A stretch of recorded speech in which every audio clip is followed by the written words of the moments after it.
विवेकवर्धिनी विद्यालयाच्या यूट्यूब चॅनलमध्ये आपले स्वागत आहे. नमस्कार. आजच्या या खास विश्लेषणामध्ये शिक्षणाच्या संपूर्ण प्रक्रियेला एक नवीन आकार देणाऱ्या एका मोठ्या आणि नाविन्यपूर्ण बदलाविषयी आपण जाणून घेणार आहोत. या सादरीकरणातून आपण शाळेमध्ये सध्या घडत असलेल्या एका अत्यंत रोमांचक उत्क्रांतीचा प्रवास पाहणार आहोत. पारंपरिक वर्गखोल्यांमधून बाहेर पडून आधुनिक आणि स्मार्ट शिक्षणाच्या आघाडीवर जाण्यासाठी उचललेलं हे एक अत्यंत धाडसी आणि कौतुकास्पद पाऊल आहे. तंत्रज्ञान आणि शिक्षण यांचा सुरेख संगम या विद्यालयात कसं घडवून आणला जातोय ते आता आपण पाहूया. चला तर मग सुरुवात करूया. आपला पहिला विभाग आहे डिजिटल शिक्षणाच्या दिशेने एक पाऊल. आपण सर्वच जाणतो की आजच्या या डिजिटल युगात गोष्टी किती वेगाने बदलत आहेत. पारंपरिक अध्यापनाची पद्धत आठवून पहा. तिथे प्रामुख्याने पुस्तकातील मजकूर असतो आणि विद्यार्थी केवळ ऐकत असतात. पण दुसऱ्या बाजूला आजच्या डिजिटल युगातील शिक्षण आहे जे अधिक संवादात्मक, स्मार्ट आणि आकर्षक आहे. आता शिकणे म्हणजे केवळ माहिती गोळा करणे राहिले नाहीये, तर तो एक जिवंत आणि रंजक अनुभव बनला आहे. विद्यार्थ्यांची एकाग्रता टिकून ठेवण्यासाठी हा बदल खरोखरच अत्यंत आवश्यक आहे. आता वळूया दुसऱ्या विभागाकडे, स्मार्ट पॅनल प्रशिक्षण शिबिर.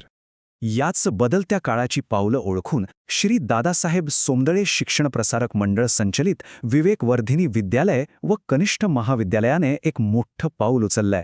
नुकतंच शाळेत सेन्सेस इंटरॅक्टिव्ह इंटेलिजन्स पॅनलचं प्रशिक्षण पार पडलं. आता इथे हे समजून घेणं महत्त्वाचं आहे की हे पॅनल म्हणजे केवळ एखादी साधी टीव्ही स्क्रीन नाहीये बरं का.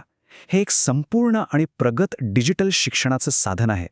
आणि हो, कोणताही नवीन बदल घडून आणायचा असेल तर त्यासाठी योग्य मार्गदर्शनाची आवश्यकता असतेच. या प्रशिक्षणासाठी तज्ज्ञ मार्गदर्शक म्हणून सौ प्रज्ञा कांबळे उपस्थित होत्या. त्यांनी अत्यंत सोप्या पद्धतीने या संपूर्ण प्रणालीचे मार्गदर्शन केले. विशेष म्हणजे या उपक्रमाला पाठिंबा देण्यासाठी मुख्याध्यापक श्री मुंडे सर, उपमुख्याध्यापक श्री दराडे सर आणि पर्यवेक्षक पवार सर हे स्वतः जातीने उपस्थित होते. शाळेच्या नेतृत्वाचा हा सक्रिय सहभाग खरोखरच प्रेरणादायी आहे. पुढचा अतिशय रंजक भाग म्हणजे विभाग 3, कृत्रिम बुद्धिमत्ता म्हणजेच AI आणि डिजिटल साधने. आजकाल सगळीकडे आर्टिफिशियल इंटेलिजन्स किंवा कृत्रिम बुद्धिमत्तेबद्दल चर्चा सुरू असते, पण प्रत्यक्ष वर्गात त्याचा वापर कसा होतोय हे पाहणं खरंच थक्क करणारं आहे. या इंटरॅक्टिव्ह पॅनलमध्ये AIचा अत्यंत हुशारीने वापर करण्यात आला आहे. याच्या सहाय्याने शिक्षक अवघ्या काही सेकंदात बहुपर्यायी प्रश्न म्हणजे आपले MCQs आणि इतर शैक्षणिक साहित्य तयार करू शकतात. विचार करा, यामुळे शिक्षकांचा किती वेळ वाचेल. जो वेळ पूर्वी पेपर काढण्यात जायचा तो आता विद्यार्थ्यांच्या प्रत्यक्ष विकासासाठी वापरता येईल. या पॅनलची व्हिज्युअल लर्निंग म्हणजे दृश्यश्राव्य वैशिष्ट्ये तर अगदी भन्नाट आहेत.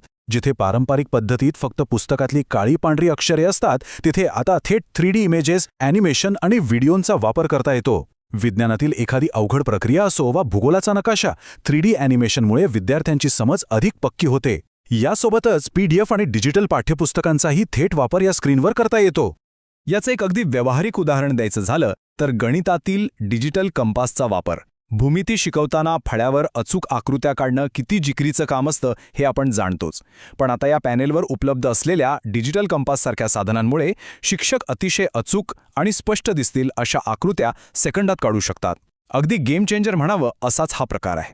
आता पाहूया विभाग 4, शिक्षकांचा उत्साह आणि सहभाग. बघा, तंत्रज्ञान कितीही प्रगत असलं तरी ते वापरणाऱ्या हातांशिवाय अपूर्णच आहे. आणि म्हणूनच हे पाहणं खूप आनंददायी होतं की आपले शिक्षक हे नवीन तंत्रज्ञान आत्मसात करण्यासाठी किती तत्पर आहेत. सौ प्रज्ञा कांबळे यांनी प्रात्यक्षिक करून दाखवल्यामुळे सर्व विभागांतील शिक्षकांनी अतिशय उत्साहाने यात सहभाग घेतला.